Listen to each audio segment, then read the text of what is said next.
Hi everyone, and welcome to another episode in a video series presented and funded by KupoCon, where I'll be exploring the Final Fantasy VII compilation lore and Easter eggs that appear in Remake. I'm MJ Gallagher, author of The Nibelheim Incident, an award-winning novel and audiobook also produced by KupoCon, as well as my latest release, Norse Myths that Inspired Final Fantasy VII. The purpose of this series is to discuss a lot of the detail hidden within Remake, and to provide a broader understanding for new and veteran fans alike.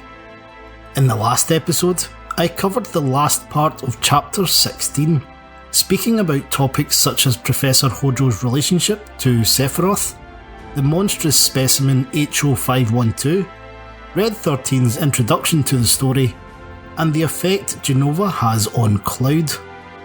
This time around, I'll be exploring the opening to Chapter 17, its self-titled Deliverance from Chaos. The video will inherently include spoilers for this section of the game, but anything beyond Chapter 17 is minimal and mainly speculation. However, there will be a few scenes specific to the intergrade version of the game and its accompanying DLC episode Intermission.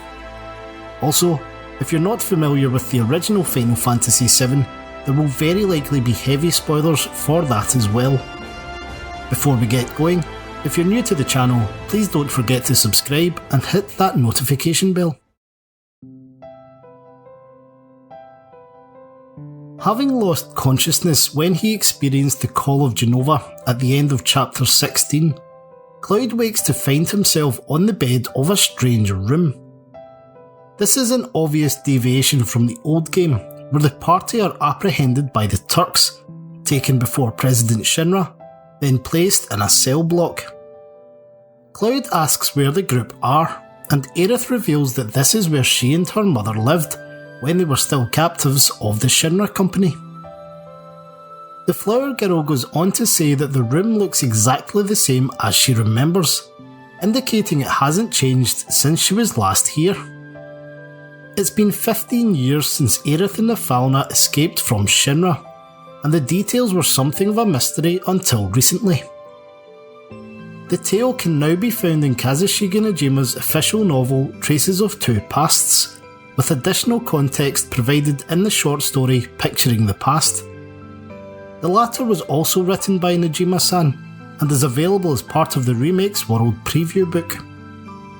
Before I get into any of that though, I wanted to take the opportunity to look around the room and point out a few interesting items. The first is two pairs of Croc slippers slotted beneath the sink. If things have been left unchanged for 15 years, players would obviously expect to see the belongings of mother and daughter. For Aerith though, who had to abandon Falna when she died at the Sector 5 train station, the emotional weight of returning to this room, her childhood home, and seeing items that belonged to her mother must be enormous. On the desk beside the bed, there's also a book with an image of Stamp on the cover. According to the Material Ultimania, the book is called A Letter from Stamp, but it's not an official work. The Ultimania clearly establishes that this was written by Stamp's fandom. What's even more curious is that for the book to be in this room, Stamp as a mascot or cartoon must have existed in his present form for at least 15 years. The importance of this observation relates to a scene at the end of the game. Another book of great interest is the blue-covered scientific tome beside the couch. It's not really possible to read the lettering during gameplay, but the Material Ultimania confirmed that this is a research compilation titled On the Nature of Mako by Gast Faramis. And why is this relevant? Well, Professor Gast was a former head of Shinra's science department, who just happens to be Aerith's father. He was tracked and murdered at Icicle Inn by Professor Hojo, who thereafter took the baby Aerith and the Falna into custody. To find a copy of the textbook in this room is really cool, but a poignant Easter egg. The most glaring point of interest, however, has to be the huge painting on the wall. It depicts a great confusion of things, from plants and animals to old Cetran cultures, or the cyclical flow of the livestream to the fierce monsters that defend the planet, perhaps reacting to a particular meteorite hurtling towards Gaia long ago. Flowers and butterflies feature prominently, which may have been a premonition of the garden at the Gainsborough residence. It's also intriguing to see what appears to be the summoned phoenix on there, with its colourful plumage, because phoenixes are of course associated with the unending cycle of life. Something that I touched on back in my episode covering the visual entertainment hall display is that Remake is the first title in the Final Fantasy VII saga to properly present what the Cetra looked like. The only other example are the spirits in the Temple of the Ancients.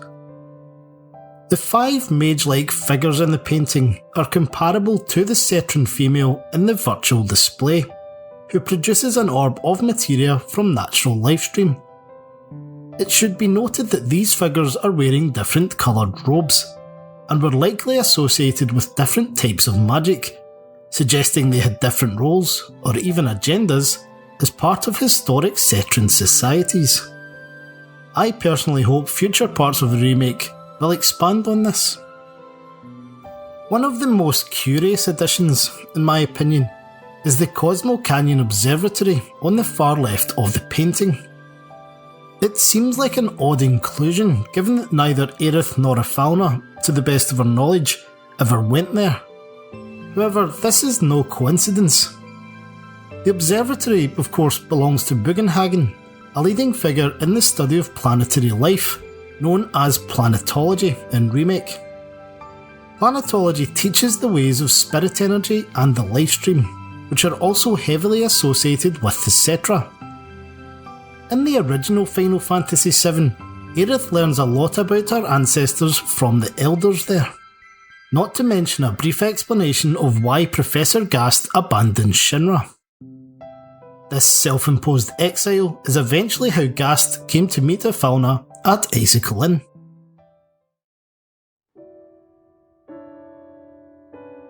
While the painting itself is a pretty spectacular feature in the room, there is very little information provided about it in the actual game, and it has created a slight consistency issue. As I mentioned earlier, the context for the art can be found in the stories picturing the past and traces of 2 pasts. According to Remake's co-director Motomu Toriyama, the initial concept was that Aerith and her mother painted it together over time, as Afauna told her about the history of the Cetra. This is why the standard of the art improves from bottom to top. However, in picturing the past, Najima-san says that Aerith painted everything herself over the course of a week, shortly after her Cetran awakening. As a side note, there's already precedent in the compilation for this type of visual storytelling. At the Temple of the Ancients, images on the wall of the mural room depict the black materia and the summoning of Meteor. As for why the scientists of the Research and Development Department didn't remove the art at any point in the last 15 years, that answer is slightly more complicated. When Aerith was 7 years old, her Cetran powers began to manifest, and she was able to produce pictures of landscapes while in a trance-like state. President Shinra believed these images were potential locations for the Promised Land, so he set up a special survey unit to investigate the sites. Knowing that Aerith was also endowed with Cetran abilities, Professor Hojo started to subject Afauna to more dangerous testing, because he now had a backup. This was the catalyst for Afauna plotting her and Aerith's escape from Shinra HQ. Despite President Shinra and Hojo expressing displeasure at the wall art, it's likely the painting was kept there because they felt the riddle of the Promised Land may yet be found within it. A lot of the dialogue between Aerith and the other characters here is an amalgamation of the scenes from the old game, where President Shinra addresses the party, then Cloud and Tifa speak to Aerith from an adjacent cell. It is at this time in Remake she admits to them that she is a descendant of the Ancients, or Cetra. Barrett responds by quoting the same Cetran scripture as the display at the Visual Entertainment Hall. Like I spoke about in my episode covering that, the Japanese script of the original Final Fantasy VII had a little rhyme that Aerith recited, so Barrett's words are likely a callback to that. When Barrett suggests the others flee the building while he takes the fight to Shinra, Aerith insists he can't do that, causing the mysterious spectres to appear around her. Red 13 identifies them as Whispers, or Arbiters of Fate, who act on behalf of the planet to police those attempting to alter Destiny's fixed course. While it's unclear at this time what destiny Aerith and the others are trying to alter, their roles in saving the world during the old Final Fantasy VII automatically places them in a position of influence. Red 13 goes on to explain that he obtained knowledge of the Whispers during his clairvoyant connection with Aerith at the end of Chapter 16, as I discussed in the previous video. In short, Aerith has memories of the future that were granted to her by the White Materia, and Red 13 was able to access some of them. This, in turn, suggests she already knew to some extent what the Whispers are. The spectres begin to circle Aerith more intensely when she tries to speak of a threat to the planet greater than Shinra, by which she means Sephiroth. However, she seems restricted, and goes on to say that she is starting to lose her way. Every time the Whispers touch her, she loses part of herself. There are some discrepancies in how these lines are delivered across the various translations of Remake, and this has caused some confusion among fans. Motomu Toriyama's comments in an interview contained in the Material Ultimania Plus, though, provide a degree of insight. His explanation that Aerith has memories of the future, combined with the Whispers' in-game interventions each time the Flower Girl attempts to say or do something that may alter the course of destiny, imply her unique knowledge is not favoured by the planet's will. As such, Aerith saying she loses part of herself when the Whispers touch her suggests they are removing the future memories from her mind. With each memory that is taken, Aerith feels more lost and uncertain about things to come. The concept is supported at the end of Chapter 16, when a similar thing happens to Professor Hojo. You may recall the Whispers rushed in to prevent him revealing the truth of Cloud's identity, and Hojo actually saw them. The scientist is later shown dazed and confused, and he makes no further reference to the spectres in the game. This indicates the Whispers removed Hojo's memory of them. Credit to my friends and renowned remake YouTubers Sleepeasy and Vesuvizath of the Cosmo Canyon Observatory for extensively exploring this topic. The Whispers suddenly fly out of the room, as if alerted to another matter, and the TV monitors overhead crackle into life. Mayor Domino, revealed in Chapter 16 to be an Avalanche sympathiser, appears on screen, but the camera is immediately commandeered by Wedge. This scene of course is entirely new to Remake, because Wedge had already died by this point in the original game. There's an explosion somewhere in the building, which may have been what attracted the Whispers. Wedge tells the others that Avalanche HQ are responsible, and that he's managed to arrange a rooftop extraction for them. This is an interesting tie-in to earlier in the story, because the bomb was likely put together using the components stolen by the militant cell that Cloud, Biggs and Wedge encountered in Chapter 4. And, as I've mentioned in previous videos, elements of this operation seem to be displayed on the whiteboard of Avalanche HQ's base in episode intermission. The conspiracy theorists among you may also have picked up on the curious fact that Avalanche's attack on the Shinra building has coincided with Vice President Rufus's call to the Turks at the end of Chapter 16.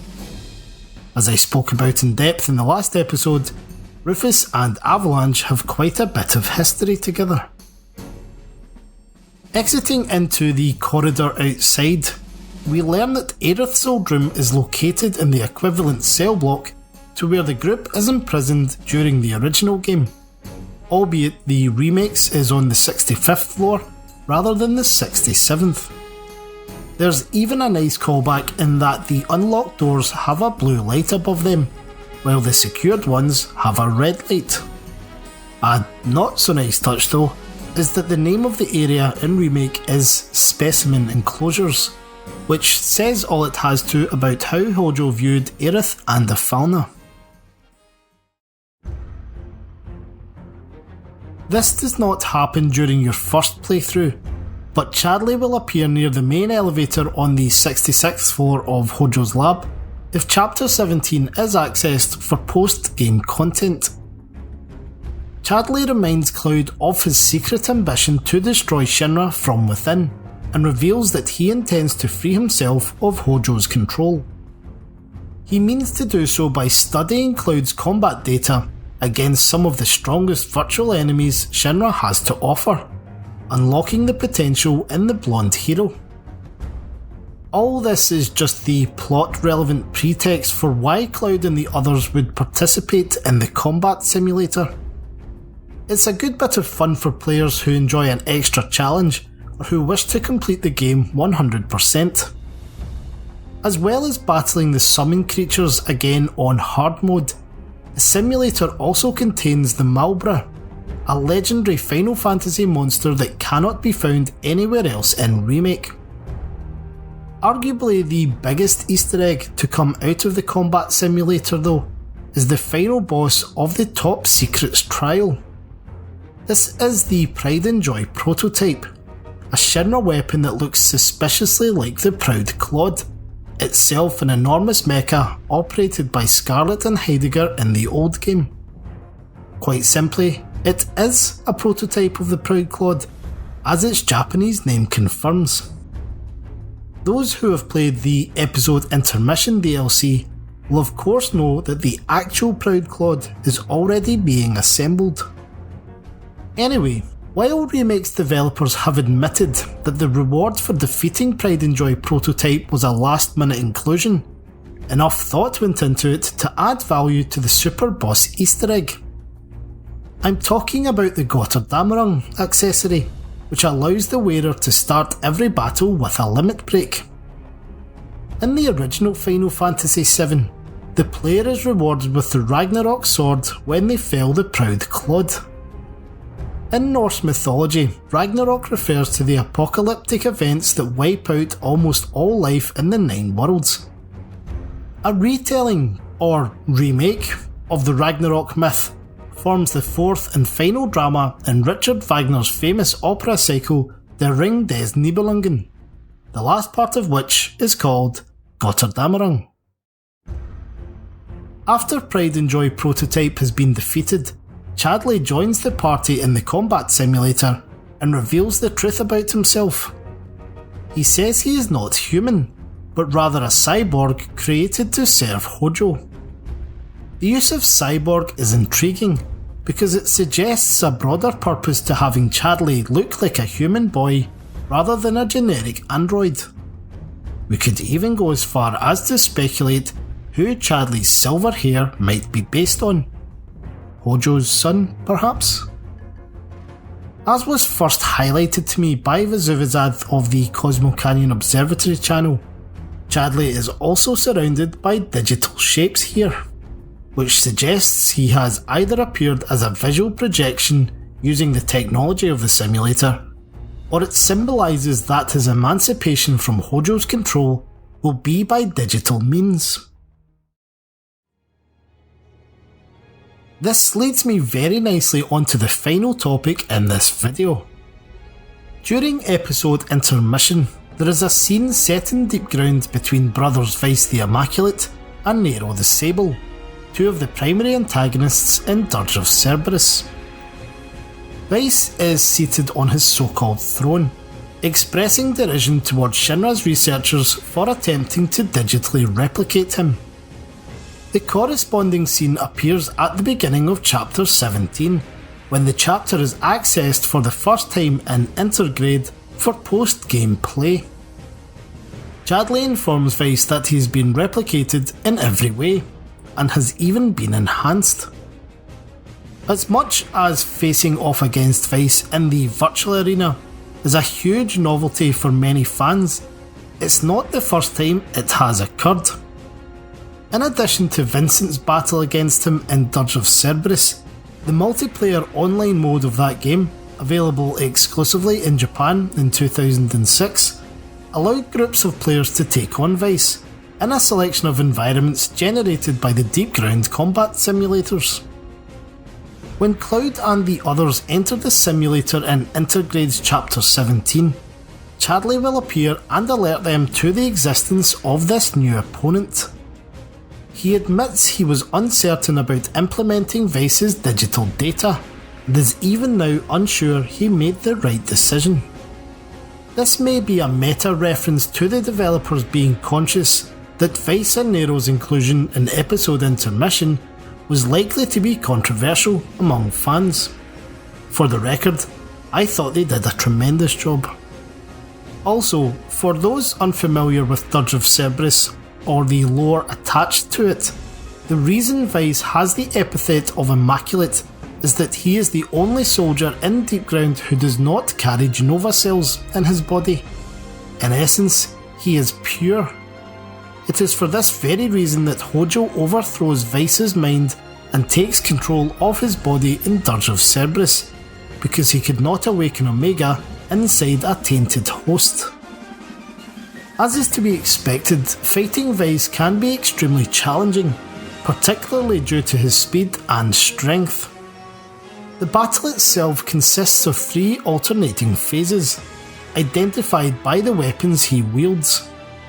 In the first phase, Vice uses his signature gunblades, whose names were revealed in the Dirge of Cerberus Complete Guide to be Heaven and Earth.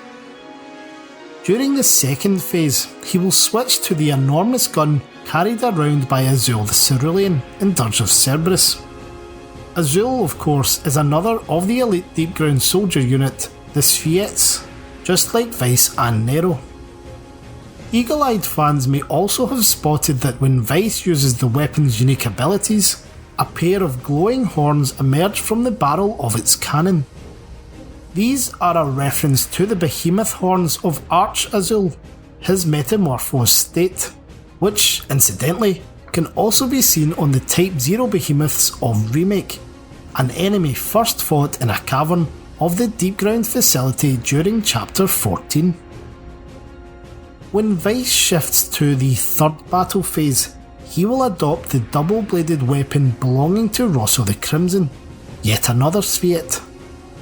The moves he uses in this phase are called things like Decimation and Evisceration, which is actually pretty reminiscent of Rosso herself, whose life's desire was to bathe in the blood of the whole world. What many fans might not be aware of is that the online mode of Dirge of Cerberus introduced a unique relationship between Vice, Azul and Rosso. They are the only soldiers in Deep Ground to hold a SSS ranking, and Vice's strength is often tested against the other two by fighting them simultaneously. Upon defeat, Vice remarks that the strength he experienced is what's possible when you transcend the flesh. This may be an allusion to his synaptic net dive, or SND, abilities, where he can enter digital networks with his mind, albeit this is exactly what allowed Hojo to overthrow him in Dirge of Cerberus. The very effects of this are shown in flashes here, with Weiss and Hojo cackling side by side, just as they do when Vincent confronts them in the future. And with Weiss's parting words of "see you in deep ground," I can't help but feel we'll encounter him again soon enough, either in another remake installment, the Ever Crisis mobile game, or otherwise. Well guys, this has been my recap of the compilation lore and Easter eggs from the opening to Chapter 17. I hope you enjoyed it, and please be sure to leave a comment with any feedback or something you think I've missed. If you haven't already done so, I invite you to check out my Patreon account, where you'll find free downloads of my unofficial novelisation of Final Fantasy VII, the Nibelheim Incident, and so much more. Subscribers also get access to a huge amount of original content as well, including project artwork, behind the scenes podcasts, or mythology and Final Fantasy articles, etc. And please consider picking up a copy of my book, Norse Myths That Inspired Final Fantasy VII, which is now also available as an audiobook and special edition hardback. The links to each edition can be found on my Patreon, the address for which is noted at the end of this video. I would additionally like to thank KupoCon for commissioning the series and encourage all viewers to support their channel and brand. But until next time, take care. I'm MJ Gallagher, and I'll speak to you again soon.